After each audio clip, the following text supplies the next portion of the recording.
신앙생활하면서 갈등하는 것, 또 오해하는 것, 잘못 이해하고 있는 것, 이것을 정리해 주는 내용입니다. 첫째는 본문 9절 말씀에 보면 우리가 함께 읽었는데 너희가 서로 거짓말을 하지 말라 그랬습니다. 그러면 이 말을 성경으로 읽으면서 찔리지 않는 사람은 아무도 없을 거예요. 그래요? 안 그래요? 맞지요? 거짓말 맨날 하고 사는데 너희가 서로 거짓말하지 말라 그랬단 말이죠.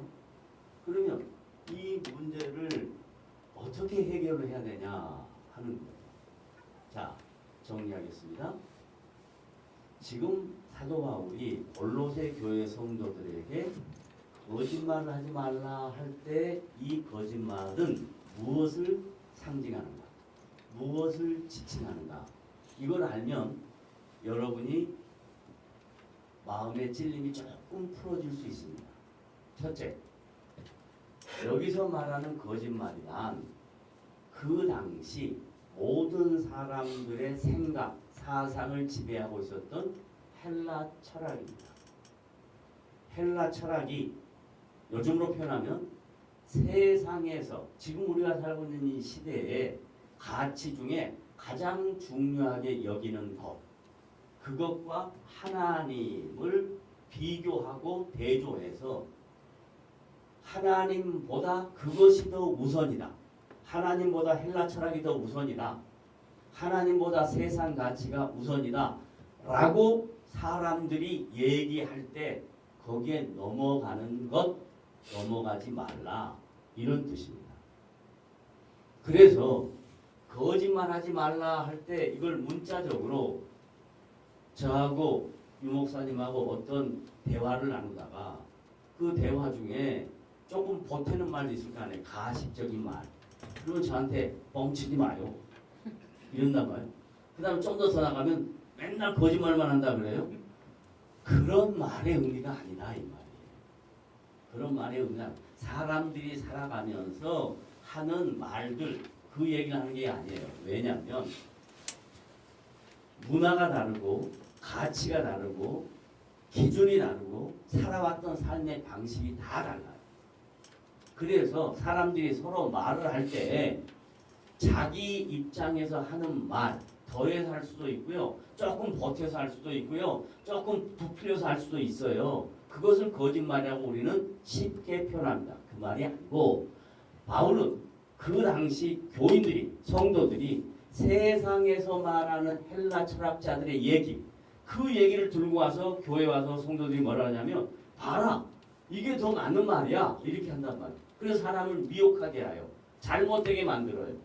그 말의 의미로 서로 거짓말 헬라 철학이나 세상의 가치가 성경보다 우위다 이런 말 하지 말라 이 말이에요. 자, 그러면 지금 우리가 이 세상 살면서 신앙생활하면서 세상의 가치관이 교회 안에 들어와서 하나님 말씀보다 더 우선되는 일이 있어요 없어요? 있어요 없어요? 있어요. 그러니까 그거 하지 말라 이 말입니다. 그거 하지 말라. 왜냐하면 그 다음을 읽어보면 금방 답이 나와요.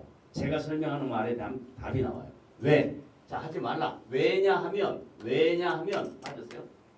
에티 because 왜냐하면 시작 옛사람과 그 행위를 어떻게? 벗어버려. 그럼 옛사람과 그 행위는 뭐냐면 그 시대의 가치 그 시대의 철학 그 시대의 상 거기에 다 빠져있단 말이에요. 전부 다 예수 믿는 사람들이.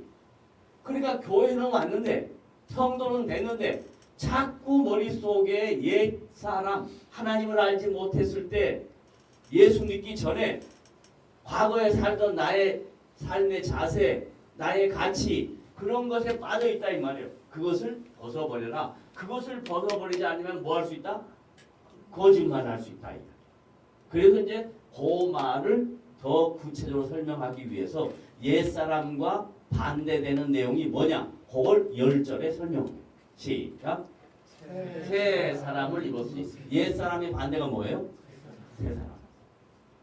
저는 정말로 좀 새 사람이 됐으면 좋겠어요. 어떻게? 정우성처럼 이렇게 됐으면 좋겠어요. 그렇게 될까요?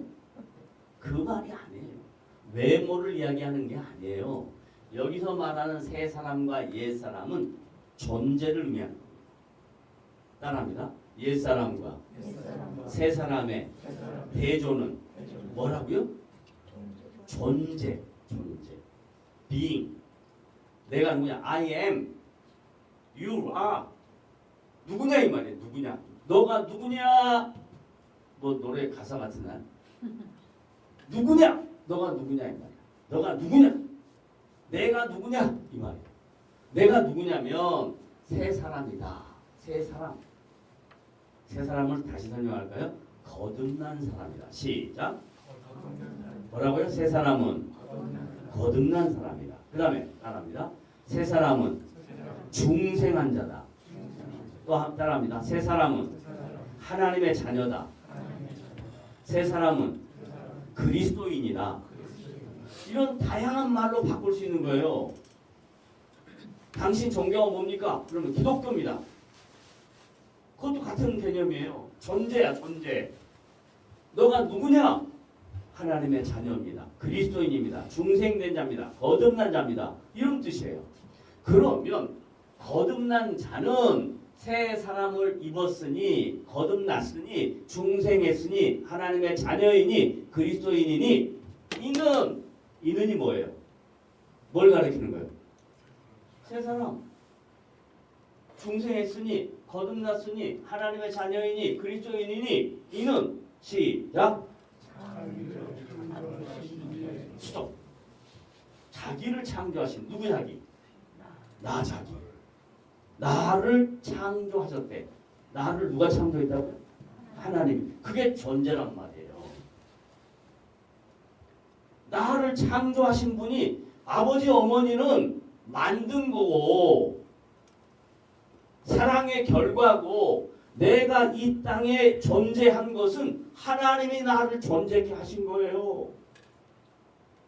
그러니까 부모는 고마운 분이죠. 부모는 나를 이 세상에 있게 한 사랑의 결실이죠. 그러나 내가 이 세상에 태어나서 인생이라는 삶을 살고 이 세상을 떠날 때까지 나를 창조하신 분은 하나님이세요. 나를 보내신 분은 하나님이세요. 제가요, 이 명절에 세계 2차 대전에 대한 국회 방송에서 하는 그 다큐멘터리를 쭉 봤어요. 그걸 보면서 전쟁의 참사를 본 게 아니고 이런 생각을 했어요. 만약에 내가 그때 당시에 태어났으면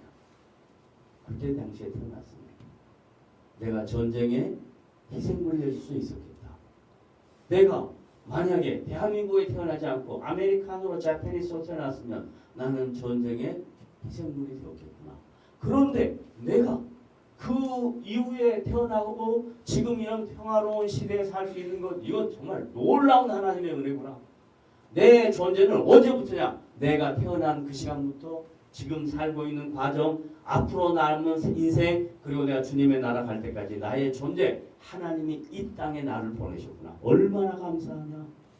뿐만 아니라 그 시대에 살았어도 전쟁의 폐해를 하지 않고 여기까지 살고 있다면 그것 또한 더더욱 큰 하나님의 감사다. 하나님의 은혜다. 그리고 여러분의 존재가 누구냐? 제가 묻습니다. 4개 이야기했어요. 여러분의 존재. 첫째, 뭐였어요? 좋아. 세 사람의 어떤 사람으로 내가 얘기해? 세 사람은 첫째, 중생한 자다. 따라하세요. 중생한 자다. born again의 중생한 자다. 그 다음에 두 번째, 거듭난 자다. 세 번째, 뭐예요? 하나님의 자녀다. 하나님의 자녀니까 형상이에요. 그 다음에 하나님의 자녀를 다른 말로 그리스도인이다. 기독교인이다. 이렇게 제가 묘사를 해드렸는데 여러분의 존재가 하나님의 자녀요, 그리스도인이요, 중생된 자요, 거듭난 자면 그 형상을 따라 하나님께 뭐가 있다는 거예요? 형상, 이미지, 형상. 형상이 뭘까요? 형상. 하나님의 형상이 뭘까요? 자, 제가 오늘 아침에 우리 윤동열 집사님을 픽업하는데 윤 집사님이 차에 타자마자 저한테 하는 말이, 목사님, 제가 새벽부터 아기 천사가 무릎을 꿇고 기도하는 모습이 계속 떠나지는 않습니다. 지금 여기 차에 탔는데도 역시 똑같이 지금 그 모습이 제 눈앞에 선합니다. 이래. 놀라운 일이죠. 그런데 여기서 말할 때 형상이 천사일까요? 천사는 상징적인 것이고요. 형상은 상징적인 게 아니고 실제적인 건데요. 이 형상은 세 가지로 이야기할 수 있어요. 하나님의 형상. 하나님이 인격적이다. 이 말을 뭐라고 이야기하냐면, 따라하세요. 의.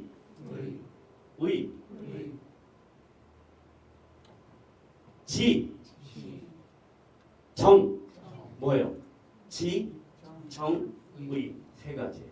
이걸 다른 말로 말하면 인격이라고 해요. 지, 정, 의. 이 인격이 어떻게 된다고요? 지식에까지 하나님의 말씀에 통치를 받아서 말씀을 깨달아서 어떻게 해요? 새롭게 하심을 입은 자다. 그러니까 우리는 존재는 이미 하나님의 자녀가 되었지만 말씀으로 날마다 년마다 시간이 갈수록 어떻게 해요? 자라가는 거예요. 그걸 성화라고 이야기해요. 그걸 뭐라고 하냐면 내가 주님을 닮아간다고 이야기해요. 그것은 상태와 수준을 가리키는 겁니다. 예수를 믿는 성도 한 개개인의 신앙의 상태와 수준이 다 있어요. 직분은 아무 소용없어요. 직분은 주님의 일을 하기 위해서 맡겨진 역할, 책임일 뿐이에요. 주님의 사람으로 변화되어져 가는 과정이 중요한 거예요. 하나님의 모습으로 닮아져 가는 것이 중요한 거예요. 그러면 이것은 어려운 것도 아니고 못할 수 있는 것도 아니고 우리의 삶 속에 각자 개개인이 변화되어져 가야 할 내용입니다. 그럼 어떻게 변화되어져 가냐? 자, 오늘 기도 중에 이렇게 하겠어요. 주님이 이 세상에 인간의 몸을 입고 3년 동안 사시면서 인간의 몸을 입고 사시면서 모범을 보이셨다. 주님이 모범을 보이셨다. 그러면 주님이 보이신 모범을 우리 보고 배워서 따라하라는 거예요. 주님이 하신 일들을 보고 따라하라는 거예요. 그것 중에 첫째,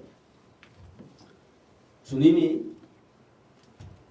이 세상에 인간의 몸을 입으시고 하나님의 아들로 사시면서 똑같이 우리처럼 사시면서 뭘 하셨냐면 공생의 기간 3년을 얘기합니다. 그 3년의 기간 동안 세 가지 중요한 일을 했어요. 첫째는 힐링 하셨어요. 치유하셨어요. 치유. 그 다음에 두 번째 뭐냐? 티칭. 가르쳤어요. 셋째 뭐냐? 프로크레임. 선포하셨어요. 그러면 이것을 쉽게 우리의 삶에 적용을 해보면 1번 힐링, 치유. 막 남을 위해서 가서 치유 은사를 받았다고 기도해 주는 거 할 수 있어요. 그러나 여러분 스스로 주님, 내 몸 힘듭니다. 주님, 내 마음이 고통스럽습니다. 주님, 내 인생의 삶의 여정이 녹록지 않습니다. 주님, 도와주십시오. 이게 힐링이에요. 그러니까 여러분 스스로가 힐링 받을 수 있어요. 여러분 스스로가 힐링의 역사를 체험할 수 있어요. 따라하세요. 주님의 힐링의 역사가 나의 인생에 나를 통해 드러날 수 있다. 이게 힐링이에요. 그다음 티칭은 뭐냐면 여러분이 누구를 가르치려면 잘 배워야 돼요. 누구를 가르치려면 잘 배워야 되는데 안 배우고 못 가르쳐요. 그러니까 주님의 말씀을 잘 배워야 돼요. 그래서 여러분이 주님의 말씀을 잘 배워서 다른 지체들에게 주의 말씀을 가르쳐요. 목사만 가르치는 게 아니에요. 목사가 가르치는 게 있고 성도끼리도 가르칠 수가 있어요. 자기가 받은 가르침을 나눌 수가 있어요. 그 영적 교제라 합니다. 세 번째, 선포. 선포는 전도입니다. 우리가 때를 얻든지 못 얻든지 항상 전도한다 그랬잖아요. 전도의 대상을 찾으러 다니고 또 물색하고 필요합니다.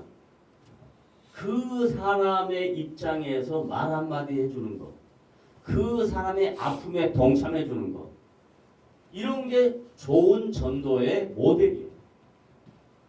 그래서 이런 일들을 우리 보고 하라고 한 거예요. 주님의 형상에까지 자라가는 자다라고 이야기했습니다. 그 다음에 11절 봅시다.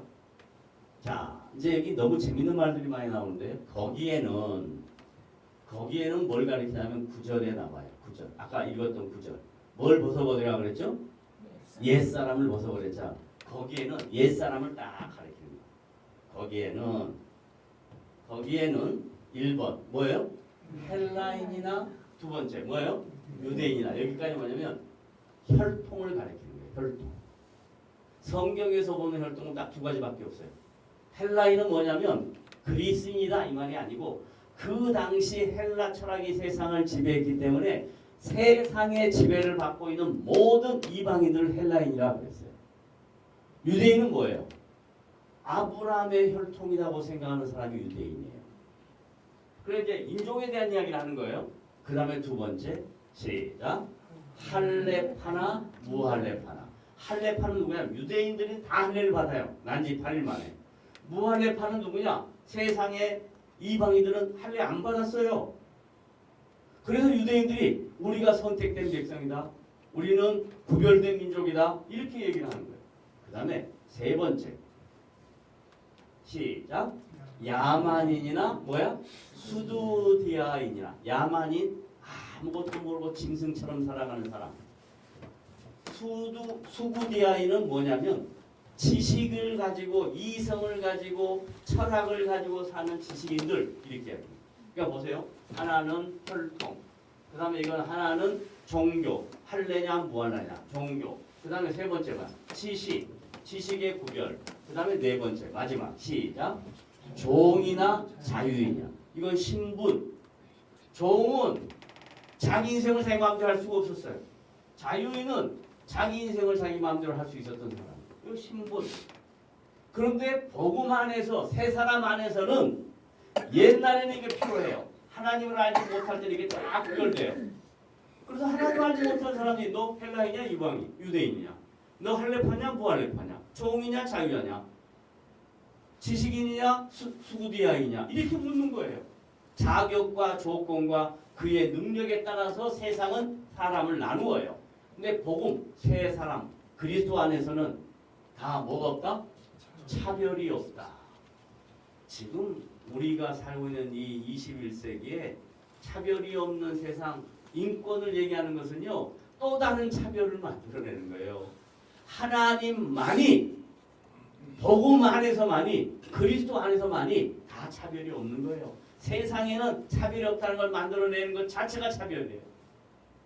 그래가지고 학생들이 또 뭐 아주 어제 누가 저한테 카톡을 보냈는데 버스 안에서 어떤 여학생들이 나이 드신 어른들하고 시비가 붙었는데 와, 저 깜짝 놀랐습니다. 그 여학생이 한마디도 치지 않고 어른들한테 막 대하는 거예요. 욕하고 그것이 그대로 동영상에 올라왔어요. 걔네들이 왜 그런 줄 아세요? 차별이 없는 세상 만들어 내가 마음대로 내 인생 사는 당신들이 뭐 어때요? 이게 차별이 없는 거예요. 세상이 만들어내는 차별이 없는 세상은 또 다른 차별을 만든 거예요. 뭘 만들어? 질서도 무너지게 만들고 전통도 깨버리고 도덕도 상식도 다 깨버리는 거예요. 그게 차별이에요. 그런데 복음에서 말하는 차별이 없다는 것은 하나님은 다 똑같이 보신다. 하나님 앞에는 전부 다 똑같다. 중요한 건 뭐냐? 그리스도 안에 있느냐 그리스도 밖에 있느냐 이거다. 그래서 그리스도 안에 있는 존재가 너희들이다. 너희들은 그리스도 안에 있는 존재들이다. 그러니 그리스도 안에 있는 사람은 달라져야 된다. 변해가야 된다. 주님이 원하시는 지식에까지 자라가야 된다. 그 얘기를 강조하기 위함입니다. 그래서 시작. 오직 그리스도는 만유시요. 만유요. 이 세상의 모든 것들을 통치하시고 다스리는 분이시요. 그분의 것이요. 이 세상은 세상의 것이 아니요. 주님의 것이요. 그 다음에 만유 안에 계시냐. 지금도 이 세상 역사 속에 간섭하시고 통치하시고 다스리는 거 섭리하시는 분이다. 그러니까 그 주님을 믿고 잘 살아야 되지 않겠냐 하고 골로새 교회 성도들에게 권면하는 내용이 되겠습니다. 그러면 이 말씀이 오늘 우리에게는 어떻게 적용이 됩니까? 여러분, 많은 사람들이요 신앙생활하면서 갈등하는 게 뭐냐면 자기 주장입니다. 자기 근거입니다. 자기 기준입니다. 어떻게 하냐면 내가 잘 살았으면 구원 받은 것 같고 내가 잘못 살았으면 구원 못 받은 것 같은 생각을 성도들이 다 해요. 그러면 구원의 조건은 다 뭐 때문에 된 거예요? 자기가 잘 살았어. 잘 신앙생활 잘 한 것 같아. 그럼 구원 받은 것 같고 자기가 나쁘게 살았어. 잘못 살았어. 그럼 구원 못 받은 것 같고 그럼 구원의 조건이 뭐가 되는 거예요? 행위가 되잖아요. 행위가. 구원은 행위하고 전혀 관계없는 거예요. 하나님의 은혜로 하나님의 사랑으로 하나님의 통치로 우리에게 구원이 성령을 통해서 인격적으로 임한 거예요. 그러니 얼마나 감사해요. 그래서 주님 감사합니다. 내가 주님의 자녀가 되었습니다. 내가 하나님의 백성이 되었습니다. 내가 그리스도인이 되었습니다. 내가 거듭났습니다. 주님 중생한 자가 되게 하시니 감사합니다. 그래서 우리가 달라져 가요. 날마다 조금씩 성장하는 거예요. 그래서 따라합니다. 존재는 변하지 않는다. 수준과 상태는 어떻게 해야 된다? 변해가야 된다. 그 변해가야 되는 것이 성화되는 겁니다. 주님을 닮아가는 겁니다. 지식의 형상에까지 자라가는 겁니다. 우리 모든 성도들이 이런 신앙의 아름다운 열매가 있기를 주님의 이름으로 부탁을 드립니다. 아멘. 기도합시다.